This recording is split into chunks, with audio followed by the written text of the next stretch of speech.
It's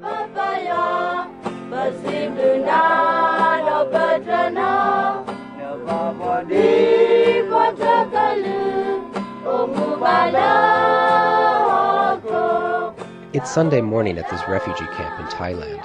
The congregation, made up of the Karen minority from neighboring Burma, spends its time praying for a better future. But memories of a painful past escaping Burma are unavoidable. Both of my husband's arms were cut off, and my son was stabbed through the heart. My uncle found their bodies and told me. Nari Mai Pa and her family did not flee their village fast enough before the Burmese army came. Her husband and 3-year-old son were butchered, but that was only the beginning. She was separated from her oldest daughter and driven into forced labor as a maid in the home of a Burmese army officer. I was treated like a slave. From the morning to the evening, I had to work all day. I was not paid. If it wasn't for my 2 kids, I would have killed myself. Now this bamboo hut in Thailand is home. She arrived here with her youngest daughter after a risky escape and later a grueling 3-week trek through the jungle. She has yet to receive word on the fate of her eldest daughter. Na's story is one example of a growing number of allegations of human rights abuses against the Karen minority committed by Burma's military junta. Over the past decades, 150,000 Karen have arrived in refugee camps like this one in Thailand. Karen militias have been fighting the Burmese military government for 6 decades in one of the world's longest-running insurgencies. In response, the Burmese army is driving Karen villagers from their land in eastern Burma, often planting landmines in the villages so they cannot return.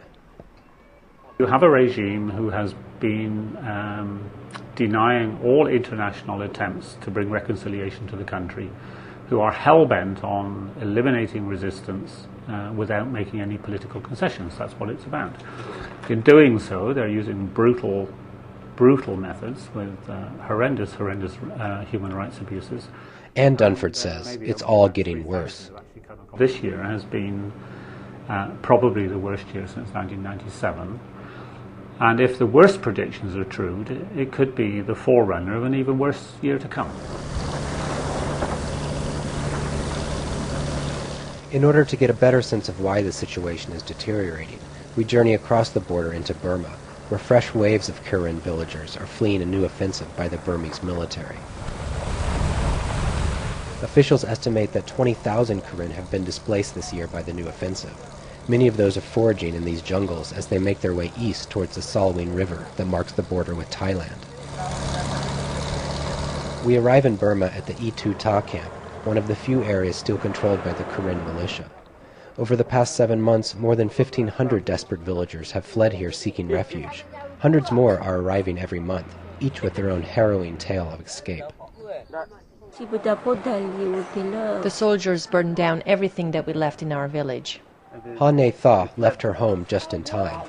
Pregnant, she set out on foot with her husband and 3 children. Her husband, sick with malaria, died during their arduous month-long journey. Then, upon arriving here, dehydrated and exhausted, she gave birth to a stillborn son. If we did not flee, then maybe all of our lives would have been lost, not just my husband's.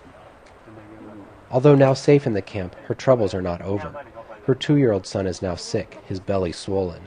She says it could be a reoccurring bout with malaria, but is probably a sign of intestinal parasites.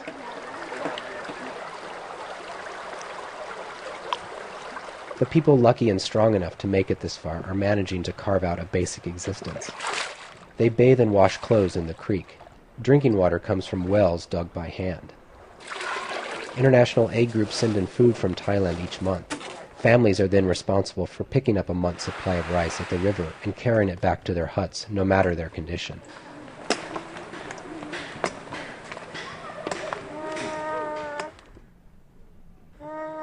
New babies are brought into the world here at the camp's makeshift clinic. But most people come here because the camp is rife with malaria and dysentery.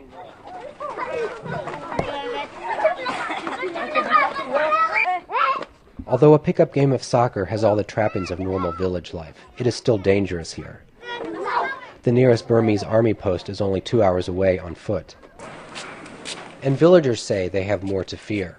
In the past, the Burmese army would only stay temporarily in ethnic Karen areas, but people here say this year it is establishing permanent camps. Many suspect the army is creating a broad security cordon around the junta's new national capital, which is not far from Karen State. Also, the government is seeking to exert control over the Salween River, where a massive damming project is planned. All of this, aid groups fear, means an even larger humanitarian crisis is now looming. I want to go to the refugee camp in Thailand, but it's impossible now. The increase of people seeking asylum in Thailand has made it more difficult to get into one of the official refugee camps, which are now overcrowded. So the Hay family, like thousands of others still stuck on the Burma side of the border, find themselves in limbo, spending their days playing with rocks instead of toys, and eating donated rice on donated plates. But more than anything else, they live with the fear that the Burmese army is advancing towards them. I don't want to live here for so long because I fear for our safety. I worry that if we stay here, we will be attacked.